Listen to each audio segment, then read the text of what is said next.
ሰላም ሰላም ውድ የቻናላችን ተከታታይ ቤተሰቦች እንዴት ናችሁ? በያላችሁበት ሰላማችሁ ብዝት ይበል። እሺ ቤተሰቦች ዛሬ ይዤላችሁ የመጣሁት ከዚህ ላይ እንደምታያቸው ፊደሎች አሉ፣ ፊደላት አሉ። ከዚህ ላይ ደግሞ እንደምታያቸው የተመሰረቱ ቃላቶች አሉ፣ አንድ ባንድ ቃላቶች ማለት ነው። በእነሱ እንዴት አድርገን ቃላት እንመሰርታለን፣ እንዴት አድርገን ፊደሎችን እንለያለን የሚለውን በዛሬ ቪዲዮ የምንማር ይሆናል። እንዲሁም በግል በግሩፕ መማር እንፈልጋለን የምትሉ ልጆች ደግሞ ከዚህ በማስቀምጥላችሁ ስልክ ቁጥር በማንኛውም ሰዓት በኢሞ፣ በቴሌግራም፣ በዋትሳፕ በመደወል ታገኙናላችሁ ማለት ነው። ቀጥታ ወደ ትምህርቱ። ከዚህ ላይ እንደምታዩት የአ ፊደላት አሉ። የአ ፊደላት ቤተሰቦች አሉ። አንድ ባንድ በድምፅና በቅርጽ እንያቸው ማለት ነው። ከዚህ ላይ እንደምናየው አ ተብላ የምትጠራ ፊደል አለች። ማን አልኳችሁ? አ ተብላ የምትጠራ ፊደል አለች፣ የመጀመሪያ ፊደል። ከዚህ ላይ ደግሞ ኡ ሁለተኛ ፊደል። ከዚህ ላይ ደግሞ ኢ ሶስተኛ ፊደል። ከዚህኛው ደግሞ አ አራተኛ ፊደል። ከዚህ ላይ ደግሞ ኤ አምስተኛ ፊደል። እዚህ ላይ ደግሞ ስድስተኛ ፊደል። እዚያ ሌላኛው ደግሞ ኦ መጨረሻ ፊደል ማለት ነው፣ ወይም ሰባተኛ ፊደል ነው ከአ ቤት። አሁን ደግሞ ቃላት እንዴት እንደምንመሰርት አንድ ባንድ እንይ። ከዚህ ላይ አን ፊደል በመጠቀም አዘዘ ብለን ቃላትን እንመሰርታለን። አዘዘ። ኦኬ አንድ ላይ ኦኬ።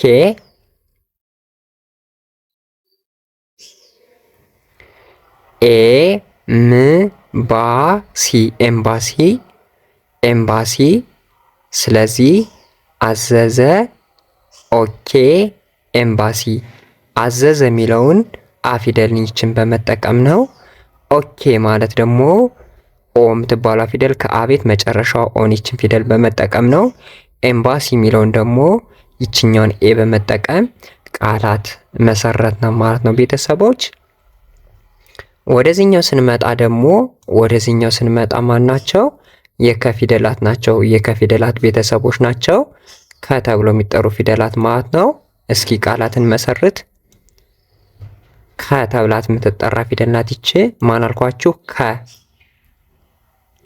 ኩ ሁለተኛ ፊደል ኩ። ኪ ማለት ሶስተኛ ፊደል ናት። ኪ።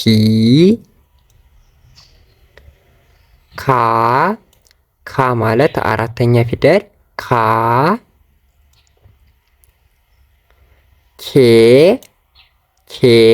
አምስተኛ ፊደል ኬ አምስተኛ ፊደል።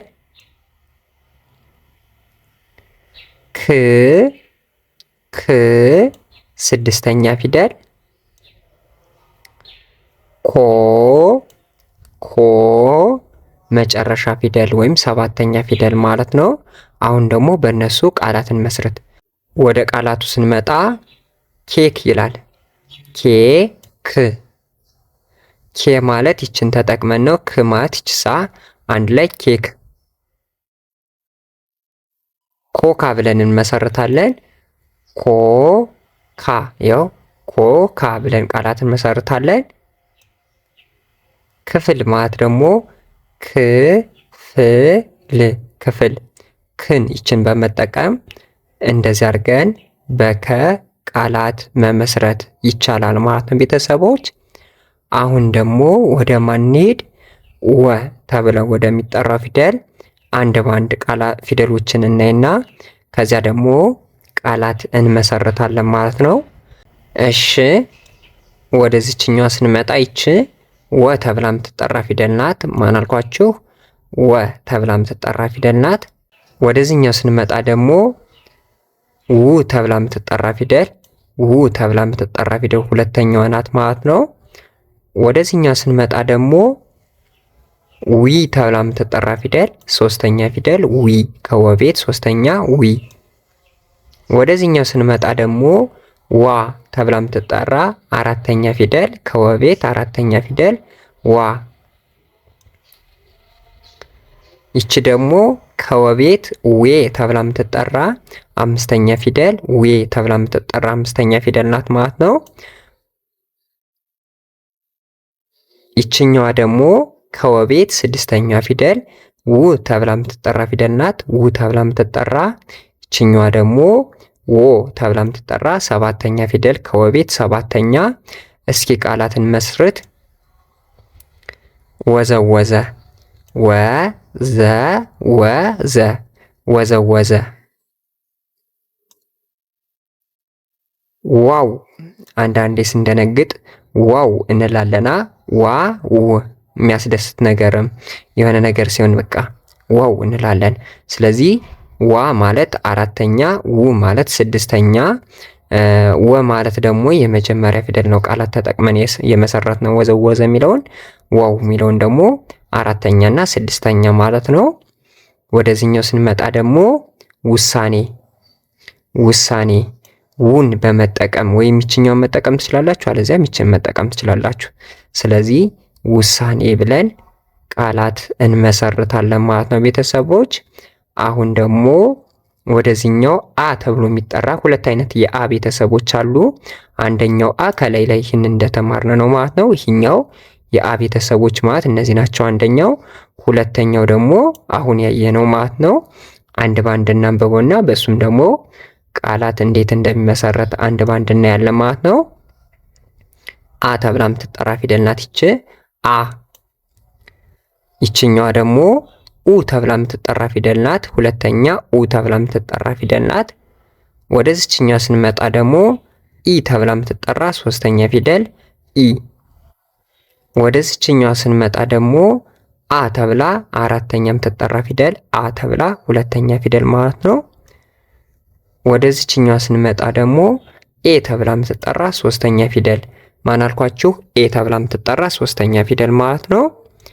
ወደዚህኛው ስንመጣ ደግሞ እ ተብላ የምትጠራ ስድስተኛ ፊደል እ ተብላ የምትጠራ ስድስተኛ ፊደል።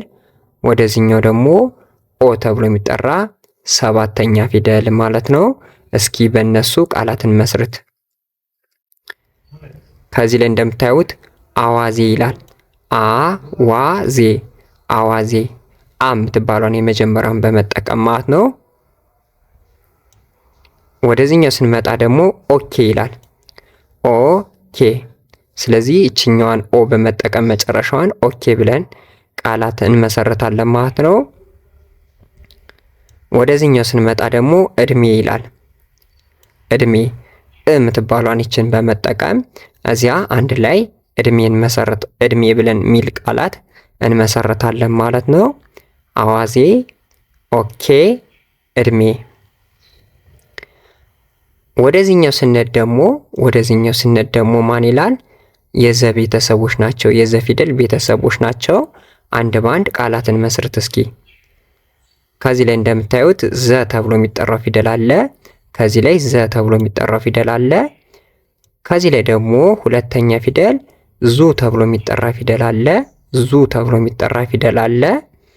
ከዚህ ላይ ደግሞ እንደምታዩት ሶስተኛ ፊደል ዚ ተብላ የምትጠራ ፊደል አለች። ዚ ተብላ የምትጠራ ሶስተኛ ፊደል። ከዚህ ላይ ደግሞ አራተኛ ዛ ተብሎ የሚጠራ ፊደል አለ። ዛ። ከዚህ ላይ ደግሞ ዜ ተብሎ አምስተኛ ፊደል ማለት ነው። ዜ አምስተኛ ፊደል። ወደዚህኛው ስንመጣ ደግሞ ዝ ተብሎ የሚጠራ ስድስተኛ ፊደል ስድስተኛ ፊደል። ይህኛው ደግሞ ዞ የሚባለው ደግሞ ሰባተኛ ፊደል ማለት ነው። በእነዚህ እንዴት ቃላት እንደምንመሰረት አብረን አንድ ባንድ እኔ ከዚህ ላይ እንደምታዩት ዘዴ ይላል። ዘዴ አንድ ላይ ዘዴ ብለን ቃላት እንመሰርታለን ማለት ነው። ወደዚህኛው ስንመጣ ደግሞ ዋዛ አንድ ላይ ዋዛ ዋዛ። ስለዚህ ዘዴ ሲል ዘን ይህኛውን በመጠቀም የመጀመሪያውን ነው። ዋዛ የሚለው ማለት ደግሞ ዛን በመጠቀም ዋዛ ብለን ቃላት እንመሰርታለን ማለት ነው። እዚህ ላይ ደግሞ ማን ይላል? ዝናብ ይላል። ዝናብ ዝ ማለት ይችንን በመጠቀም ማለት ነው። ስለዚህ ዝናብ ብለን ቃላት እንመሰርታለን ማለት ነው ቤተሰቦች። ወደ ቀጣይ ክፍል ስንሄድ ደግሞ የዠ ፊደላት ናቸው። ዠ ተብሎ የሚጠሩ ፊደላት ናቸው። አንድ ባንድ እንያቸው እስቲ። ዠ የመጀመሪያ ፊደል፣ ዡ ሁለተኛ ፊደል፣ ዢ ሶስተኛ ፊደል፣ ዣ አራተኛ ፊደል፣ ዤ አምስተኛ ፊደል፣ ዥ ስድስተኛ ፊደል፣ ዦ የመጨረሻ ፊደል ወይም ሰባተኛ ፊደል ማለት ነው። አሁን ደግሞ በእነሱ እስኪ ቃላት ለመመስረት እንሞክራለን ማለት ነው። ቀስ ብዬ ስለማስረዳችሁ ይገባችኋል ብዬ ተስፋ አደርጋለሁ። እዚህ ላይ ግዢ ይላል። ግዢ ግዢ ማንን በመጠቀም? ዢን ይችኛው ሶስተኛ ፊደል በመጠቀም ሁለተኛው ላይ ማለት ነው። ሌላኛው ደግሞ ገዥ ገዥ ዥ ማለት ደግሞ ስድስተኛ ፊደል በመጠቀም ገዥ ብለን ቃላትን መሰርታለን ማለት ነው። እዚህ ላይ እንደምታዩት ደግሞ ዥዋ ዥዌ ነው አይደል የሚባለው። ዡ ማለት ይችን ሁለተኛ ፊደል በመጠቀም ዥዋ ዥዌ፣ ሌላም ደግሞ ስድስተኛ ፊደል በመጠቀም ዥዋ ዥዌ ብለን መሰርታለን ማለት ነው። ዥዋ ዥዌ ተብለን ቃላት እንመሰርታለን ማለት ነው። ልክ በእያንዳንዱ ፊደል እንደዚህ አድርገን ቃላት ከመሰረትነን እናንተ ደግሞ በስነ ስርዓት ቪዲዮን ከጨረሳችሁ በኋላ በራሳችሁም እንዲሁም የተመሰረቱ ቃላቶችን እዚህ ላይ በመጻፍ ራሳችሁን ማሳደግ ትችላላችሁ ማለት ነው። በተጨማሪም ደግሞ በግልና በግሩፕ መማር እንፈልጋለን የምትሉ ልጆች ከዚህ ላይ በማስቀምጥላችሁ ስልክ ቁጥር በማንኛውም ሰዓት በቴሌግራም፣ በዋትሳፕ፣ በኢሞ ብትደውሉን ታገኙናላችሁ። በሌላ ቪዲዮ ስትንገናኝ መልካም ጊዜ፣ መልካም ቆይታ